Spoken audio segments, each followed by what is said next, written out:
बहुत सारे बच्चे ऐसे साइंस के होते हैं जो नीट जेई के साथ भी सीयूटी की तैयारी कर रहे होते हैं कि बैकअप में हम सीयूटी देंगे, लेकिन कॉमर्स और ह्यूमैनिटीज के ऐसे बहुत सारे बच्चे भी होते हैं जो कि पहली बार में अगर उन्हें अच्छा कॉलेज नहीं मिले, जैसे कॉमर्स के बच्चे हैं उनको ऐसे आरसीसी चाहिए तो पार्शियल ड्रॉप लेके भी सीयूटी की तैयारी करते हैं। तो ठीक है, मतलब तुम्हारे नंबर आ रहे हैं तो तुम्हें सीट भी मिल जाए, लेकिन 40 में से एक बनने के लिए तो तुमको बेस्ट ही बनना पड़ेगा। तुम्हारा वो टारगेट होना चाहिए 250 में से 200 प्लस का स्कोर लाना ही लाना है, मतलब 200 प्लस 220 230 240 ये नंबर चाहिए अगर आपको एकदम क्रीम कॉलेज चाहिए। तो हाय बच्चों, welcome back to CUET by 247, one of the most important and demanded video आप सभी लोगों के लिए, क्योंकि बच्चे कहते हैं कि सीयूटी का पेपर अगर हम इस साल दे रहे हैं तो इस साल ही अगर हम सिलेक्शन लेना चाहते हैं और केवल सिलेक्शन नहीं एक अच्छे कॉलेज में सिलेक्शन लेना चाहते हैं तो किन बातों का हमें ध्यान रखना और क्या हमें प्रिपरेशन रखनी चाहिए, सभी बातें इस वीडियो में मैं कवर कर रही हूँ। मेक श्योर करना बच्चों कि आप वीडियो को लाइक कर दो और अगर चैनल पे नहीं हो तो सब्सक्राइब कर लो, क्योंकि सीयूटी 2026 की बेस्ट प्रिपरेशन आपको इधर से करवाई जा रही होगी। ठीक है, ये डेटा आई थिंक मैंने आप सभी लोगों को हमेशा बताया है कि 2026 में आप एक्सपेक्ट कर सकते हैं कि 15 लाख बच्चे सीयूटी का पेपर फिल कर रहे होंगे, जिनमें से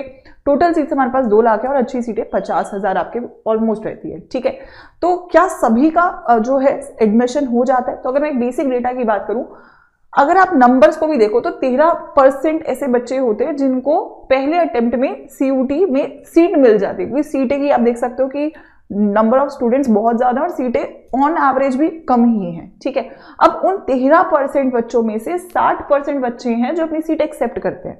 ठीक है, क्योंकि 40% सोचते हैं यार सीट अच्छी तो है ही नहीं, अभी से लेकर भी क्या ही करें, तो 60% है जो एक्सेप्ट करते हैं। अब उन 60% में से भी 30% बच्चे ऐसे होते हैं जो खुश होते हैं कि जो कॉलेज हमें मिला है, जो कोर्स हमें मिला है वो हमारी पसंद का है, हमारी मर्जी का है, हम उसे करना चाहते हैं। बट बचे हुए जो 70% बच्चे हैं वो या तो मजबूरी में कर रहे होते हैं कि उनके पास कोई ऑप्शन नहीं होता, या फिर उनको लग रहा होता है कि चलो अब कुछ नहीं है तो फिर यही कर लेते हैं, उस माइंडसेट के साथ वो लोग जो है आगे बढ़ रहे होते हैं। तो ये जो 30% का नंबर है out of the 13% of students, this tells you कि माना कि पेपर का लेवल आपके बोर्ड जैसा ही है, लेकिन द थिंग इज कि अगर आप सभी लोगों की अच्छी सीट्स और अच्छे कोर्सेज हैं वो वहां पे कंपटीशन काफी ज्यादा है, राइट। तो या तो बच्चे, अब इनमें से जो बचे हुए बच्चे हैं वो या तो ड्रॉप कर लेते हैं कि यार ठीक है अब मैं कॉम्प्रोमाइज नहीं कर सकता, मैं या तो प्राइवेट में चला जाता हूँ जिसकी डेफिनेटली बहुत हैवी फीस होती है, एंड अगर आपको गवर्नमेंट कॉलेज में एक अच्छा कोर्स और कॉलेज मिल जाए जो कि कम फीस पे है वो बहुत ही बढ़िया होता है in comparison to your private colleges. इसके अलावा बच्चे ड्रॉप करते हैं और अगले साल सीयूटी की तैयारी करते हैं, जैसे बहुत सारे बच्चे यहाँ पे कर रहे हैं कि चलो एक अटेम्प्ट हम और दे ही सकते हैं, या फिर बहुत सारे बच्चे ऐसे साइंस के होते हैं जो नीट जेई के साथ भी सीयूटी की तैयारी कर रहे होते हैं कि बैकअप में हम सीयूटी देंगे, लेकिन कॉमर्स और ह्यूमैनिटीज के ऐसे बहुत सारे बच्चे भी होते हैं जो कि पहली बार में अगर उन्हें अच्छा कॉलेज नहीं मिले, जैसे कॉमर्स के बच्चे हैं उनको ऐसे आरसीसी चाहिए तो पार्शियल ड्रॉप लेके भी सीयूटी की तैयारी करते हैं। सो दैट इज द एंटायर जो स्टोरी है जो बच्चों की है और जो परसेंटेज है सीयूटी का है। अब मैं दिल्ली यूनिवर्सिटी का ही आप लोगों को अगर एग्जांपल दूं तो 70,000 सीटें हैं, जिनमें से 20,000 बहुत अच्छी सीटें हैं, बाकी सारी थोड़ी एवरेज, मतलब 10,000 ऐसे एवरेज सीटें पकड़ सकते हो, लेकिन हाँ 20-25,000 ऐसी सीटें रहती हैं जो कि बहुत सारे बच्चों की चॉइस नहीं होती है। मतलब कोई बच्चा बाय चॉइस ऐसा कोर्स करना चाहे तो करेगा, लेकिन मोस्टली ऐसे बच्चे नहीं होते जो उन कोर्सेज में या उस कॉलेज में जाना चाह रहे होते हैं। ठीक है, मिनिमम इसलिए 60,000 के आसपास सीटें हैं जो ड्यू की फिल होती हैं। ठीक है, अब यहाँ पे लगभग 1-1.5 लाख एप्लीकेंट्स आते हैं हर साल, तो आपको क्लियरली दिखता है कि जो कंपटीशन है वो लाखों का हजारों सीटों में है, और ये 20,000 बच्चे ही हैं जो मतलब खुश होते हैं। और 20,000 सीटें किसको मिलेंगी? जिसके नंबर टॉप होंगे, जिसके नंबर में कोई कमी नहीं होगी, है ना। तो केवल एवरेज नंबर लाने से तो आपको ये सीटें नहीं मिलेंगी, दैट इज व्हाट जो आपको क्लियरली यहाँ से इंडिकेशन मिलता है ना।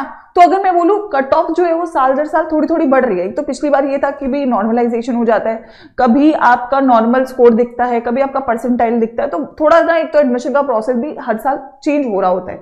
तो अगर मैं साइंस में बोलूं तो अच्छे कॉलेज के लिए आपको बिल्कुल एकदम क्रीम कॉलेज के लिए 600 नंबर आउट ऑफ 750 लाने होते हैं।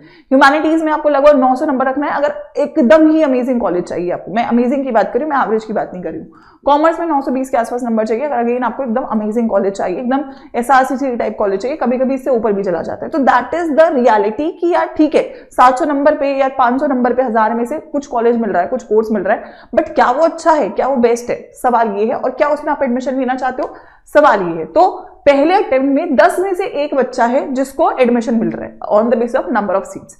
अब उसमें से भी 40 में से एक बच्चा है जिसको टॉप कॉलेज मिल रहा है। तो ठीक है, मतलब तुम्हारे नंबर आ रहे हैं तो तुम्हें सीट भी मिल जाए, लेकिन 40 में से एक बनने के लिए तो तुमको बेस्ट ही बनना पड़ेगा। तुम्हारा वो टारगेट होना चाहिए 250 में से 200 प्लस का स्कोर लाना ही लाना है, मतलब 200 प्लस, 220, 230, 240 ये नंबर चाहिए अगर आपको एकदम क्रीम कॉलेज चाहिए। अगर आपका एवरेज से you are okay with it, then you can definitely say कि मैम मेरा तो एडमिशन हो जाएगा, मैं तो इतना भी पढ़ लेता हूँ, बोर्ड के बाद डायरेक्टली पेपर दे देता हूँ, हो जाएगा। बोर्ड के बाद डायरेक्टली वही पेपर दे सकता है जिसने बोर्ड अच्छा किया। बोर्ड अच्छा करा है मतलब आपका एटलीस्ट सिलेबस प्रिपेयर्ड है, फिर आपको लैंग्वेज जीटी पे थोड़ा काम करना है और सीयूटी के लिए आपको एमसीक्यूज या टेस्ट सीरीज करना है एंड एक रिवीजन लगाना है। लेकिन अगर आपका बोर्ड भी अच्छा नहीं हो रहा है, फिर आप सोचो सीयूटी में चमत्कार हो जाएगा, तो वो तो पॉसिबल थोड़ा टफ होगा, है ना। तो अगर मैं बोलूं आपको क्या करना है, अगर आप पहले अटेम्प्ट में सिलेक्शन लेना चाहते हो, पहली चीज आपका सिलेबस बहुत ही शानदार तरीके से कंप्लीट होना चाहिए, सभी डोमेन्स का प्रॉपर एनसीईआरटी कवरेज के साथ शॉर्ट नोट्स बने हुए होने चाहिए, क्योंकि शॉर्ट नोट से ही रिवीजन हो सकता है। कम से कम 3 बार रिवीजन करना है आखिरी के 30 दिनों में, जो कि बोर्ड के बाद का समय है। अब जो बच्चा बोर्ड के बाद सिलेबस स्टार्ट करेगा वो रिवीजन कब करेगा आपको खुद समझ में आएगा। बोर्ड्स के बाद केवल रिवीजन हो सकता है, बोर्ड्स के बाद आप सिलेबस नहीं पढ़ सकते हो, है ना। तो बोर्ड्स के बाद हमें 3 बार मतलब 10 दिन में एक साइकिल लगा के एक बार रिवीजन पूरा करना है। कम से कम 7 मॉक्स पर सब्जेक्ट के लगाने हैं, क्योंकि जब आप मॉक्स लगाओगे तो ही आपको पेपर पैटर्न समझ में आएगा, आपको पता चलेगा आपकी गलतियां कहाँ हैं, क्योंकि ये एक एलिमिनेटिव पेपर है ना। इसमें ऐसा नहीं होगा कि भाई सबके नंबर आएंगे, नेगेटिव मार्किंग भी है, तो you need to practice mocks a lot, ठीक है। प्लस सारे पीवाईक्यूज आपके कंप्लीटेड होने चाहिए। तो अगर आप ये 4 स्टेप्स पूरे कर लेते हो तो डेफिनेटली आपके सीयूटी में बहुत ही अमेजिंग नंबर आएंगे, ठीक है, और आपको अच्छा कॉलेज भी मिलेगा और एक बार में आपको बिना कॉम्प्रोमाइज के बेस्ट कॉलेज में एडमिशन मिल जाएगा। सो that is the entire summary. अब देखो ये काम अगर आप खुद कर सकते हो वेल एंड गुड, एकदम परफेक्ट है। अगर आप नहीं कर सकते हो तो किसका इंतजार करना है आपको? क्या कोई और आके आपका पेपर लिखेगा? नहीं। क्या कोई और आके आपको एडमिशन दिलाएगा? नहीं। आपको अपने लिए खुद डिसीजन लेना है। अगर आप चाहते हो कि अगले 3-4 महीने में आपको अच्छा कॉलेज मिले, तो ये 3-4 महीने तो कॉम्प्रोमाइज नहीं करना पड़ेगा, आपको अपने लिए डिसीजन लेना पड़ेगा। क्या मुझे एक अच्छी टीम के साथ पढ़ना है? क्या मुझे हेल्प की जरूरत है? अगर मैं यूट्यूब से पढ़ सकता हूँ बहुत अच्छी बात, यूट्यूब से सब कर सकता हूँ बहुत अच्छी बात, नहीं कर सकता हूँ तो बैच लेना चाहिए, बिल्कुल लेना चाहिए। कौन सा बैच लेना चाहिए ये आपके सवाल होने चाहिए, क्योंकि जब आप एक कॉम्पिटिटिव पेपर में उतरते हो, जब आप यूपीएससी की तैयारी करोगे, आपको पता होगा ना कि कुछ बच्चे हैं जो खुद से कर लेंगे, बट कुछ बच्चे हैं जिनको मदद की जरूरत पड़ेगी, क्योंकि यहाँ पे आप कॉम्प्रोमाइज नहीं कर सकते। कोई भी एग्जाम उठा लो, जब आप कॉम्पिटिटिव में उतरते हो तो आपको बेस्ट बनना पड़ता है, ठीक है। तो आई विल से कि ये रियलिटी है, और हाँ इसीलिए मैं बोलती हूँ कि महापैक आपको अब लेना चाहिए, ठीक है। अब से पहले अगर आप सिंगल बैच में ले रहे थे कोई दिक्कत नहीं है, बट अब महापैक लेना चाहिए, क्योंकि अब आपको जनवरी फेब तक तो बैच की मदद लगेगी, बट फेब ऑनवर्ड्स आपको क्रैश कोर्स की मदद लगेगी, और क्रैश कोर्स और बैच दोनों ही महापैक में आएगा। और पेपर के बाद आपको काउंसलिंग की मदद लगेगी, क्योंकि नंबर आ जाए लेकिन काउंसलिंग सही से नहीं करोगे तो भी आपको एक अच्छा कॉलेज नहीं मिलेगा। तो ये तीनों ही चीजें जो है महापैक कवर करता है। ऑल्सो महापैक का प्राइस जो है वो बैच के प्राइस जितना ही है, तो वो और भी इकोनॉमिकल आप लोग के लिए पड़ेगा।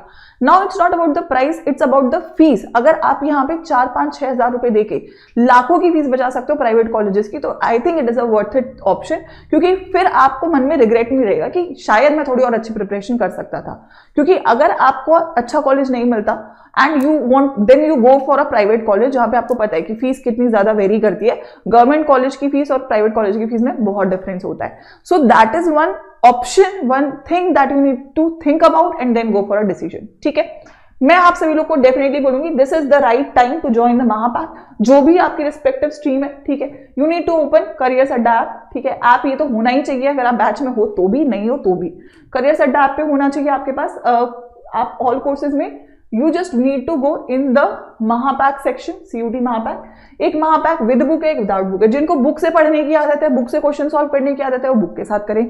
जिनको है कि मैम मैं तो ऑनलाइन भी काम कर लेता हूं, तो लोग बिना बुक का भी ले लें, कोई प्रॉब्लम नहीं है, ठीक है। तो अगर मैं बोलूं आपकी हर एक स्ट्रीम का महापैक है, साइंस आर्ट्स कॉमर्स का तीनों का महापैक अवेलेबल है।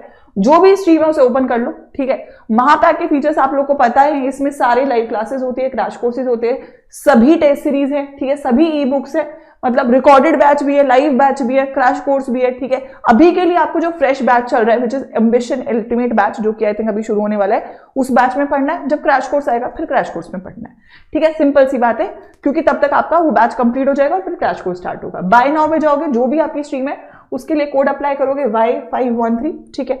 6136 का आपको महापैक मिल जाएगा। एंड ट्रस्ट मी, ये प्राइस नहीं होगा, this would be a value for the admission that you get in your dream college, ठीक है। आई होप सबको क्लियर है। कितने बच्चे यहाँ पे CUET का पहली बार पेपर दे रहे हैं, first attempt, please put it in the comment section. कितने बच्चे ड्रॉपर हैं, please put it in the comment section, ताकि आपको भी पता चले कि कितने बच्चे यहाँ पे किस तरीके से तैयारी कर रहे हैं, और आपके जो भी डाउट्स हैं वो भी आप कमेंट्स में जरूर डाल के जाइएगा, ताकि नेक्स्ट वीडियो में उसके ऊपर लेकर आ सकूं।